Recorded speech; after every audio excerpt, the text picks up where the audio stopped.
Rollins, but I see Sting versus The Undertaker coming before we ever see Sting versus Seth Rollins for the championship. Let me see this. Sting will be champion at some point, and the way they could go about it is Sting defeats The Undertaker, comes off that win with so much momentum going into his match with Seth Rollins, and then he becomes champion for, say, about a month to 2 months, and then drops the title to whoever they're trying to create a star out of the new talent initiative. That would be a great way. Let me also say that Sting would be a great way to promote the new talent initiative and put over superstars and create superstars such as Dolph Ziggler and Daniel Bryan for the very near future. People like Dean Ambrose, Wade Barrett falling into that category, more so than The Undertaker, because The Undertaker, as I said, marking 25 years this year, putting in this 25th year, 26, possibly by the time he faces Sting at WrestleMania 32, next year's venue, perfect with this year's WrestleMania.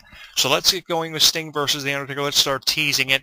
Another thing I go back to is that promo that Sting dropped in the follow to WrestleMania 31 exclusively on the WWE Network on the night after WrestleMania 31 when he was questioned by Renee Young about his future with WWE, and he said, he really didn't know what WWE had in store for him, but whatever they threw his way, he was going to reach out and grab. He was not going to deny any opportunity WWE had. And fans started chanting halfway through Sting's promo, that interview that was dropped exclusively on the network, Undertaker. And Jerry the King Lawler, something very interesting in the King's commentary, he pointed out to Byron Saxton, do you hear that, Byron?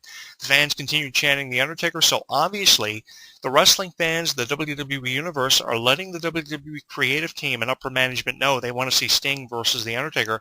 So why not give the wrestling fans what they want? It's time to give the people what they want. In the words of the most electrifying man in wrestling history, The Rock, let's give the people what they want. Why not? I mean, there's nothing holding them back. Sting versus The Undertaker would be a great match. It would be a great way to boost the ratings and the morale of WWE, and it would give them a great image for an event like WrestleMania. Can you imagine this match in front of over 75 to 80,000 people? I mean, that would be an amazing match to see at an event like WrestleMania, an event that's perfect for this match, and I think it would be awesome for wrestling fans in the way of conversation on social media and the diversity of fan support.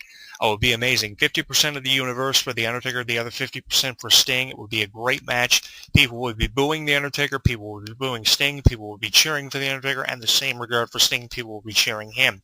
There would be a great amount of diversity, probably even more diversity than we got with the Rock John Cena series from WrestleManias 28 through 29. So this match definitely has a lot of potential behind it. It's just a matter of figuring out when and where we're going to see it. And perfectly to me is WrestleMania 32 next year in Dallas. Now, I've received a lot of criticism, too, by a lot of wrestling fans about my theory on Sting versus The Undertaker. A lot of people think I'm nuts. I'm a little bit out there to say Sting versus The Undertaker is a match that we will see. But, I mean, how many dream matches have we seen in professional wrestling? We have seen a handful of dream matches, and they are usually the most talked about dream matches. We've seen The Rock versus Goldberg. We've seen The Rock versus John Cena. We've seen Bret Hart versus Shawn Michaels, The Undertaker versus Kane.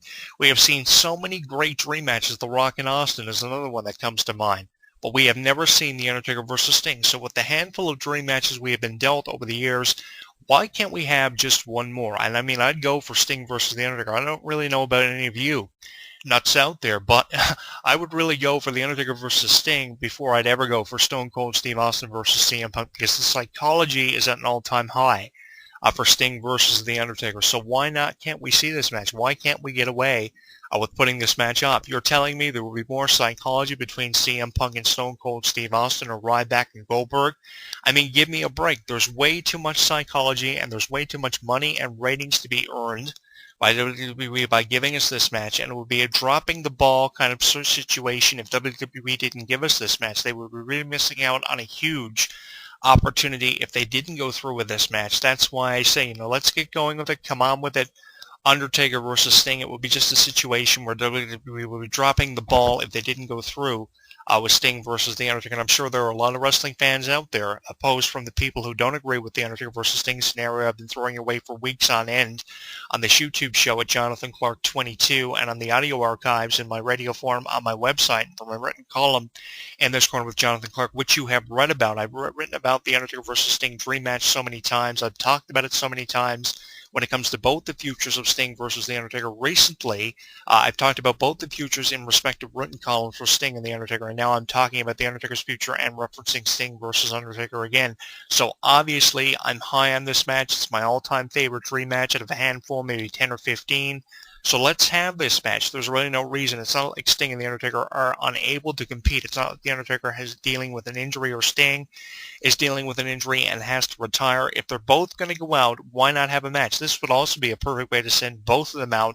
Again, it's a terrific opportunity for so many wrestling fans, the millions, if not billions out there watching the product week in and week out. So why not give it to us? It would be a great way of giving WWE a positive image, especially with the new campaign for kids and just everything positive going on for WWE. What we didn't see 10 or 15 years ago in the 14A era when it was coming to TV ratings being absolutely out there.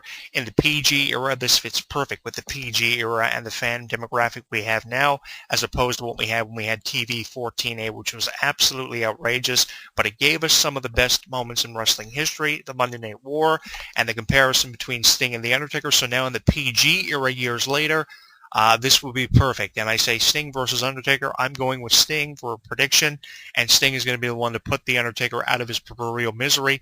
Although The Undertaker has had a perfect career, and it can't go without being thanked for, because The Undertaker definitely has given us so many moments over the years. And if WrestleMania 32 does mark the end of The Undertaker after 25 plus years of professional wrestling, 2.5 decades, definitely we can't go without saying thank you to The Undertaker for a phenomenal career.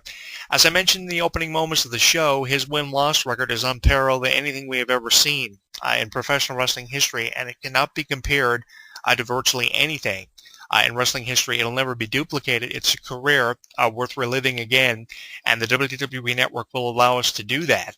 But definitely thank you, Undertaker, for giving us so many moments. You've defeated a handful of legends, Hall of Famers. It's amazing what The Undertaker has given us, and it's a career that will never, ever be forgotten. And dare I say, nobody is ever going to forget The Undertaker and what he has given us over the years he's been involved with WWE. But Sting is here, and obviously Sting has arrived for a reason, and I believe that it's to have this match with The Undertaker, a match that's been talked about for years. What is your opinion? Let us know on our Facebook page at HEW Entertainment, on Twitter by sending us a tweet our way at Jonathan Clarke1, or by watching us on YouTube and leaving it for us in the comments of this video on the future of The Undertaker with WWE. Jonathan Clarke discusses the future of The Undertaker with WWE. There's the headline. Leave it for us in the comments what your theory is on The Undertaker's future. Is it with Sting or is it with somebody else? After The Undertaker ran through Bray Wyatt in a match that demonstrated great wrestling psychology, can you imagine the wrestling psychology that would be on display if The Undertaker fought Sting at WrestleMania? I can only imagine where we will go from here, but it's going to be interesting to hear what some of your comments are on The Undertaker's future with the company, and if it is with Sting or in fact it is with somebody else. I, for one, would like to see Sting versus The Undertaker at WrestleMania. How do you feel about it? Let us know. I'm your host, Jonathan Clarke, and I will see you next week. Metallica and Hail to the King is coming at you right now.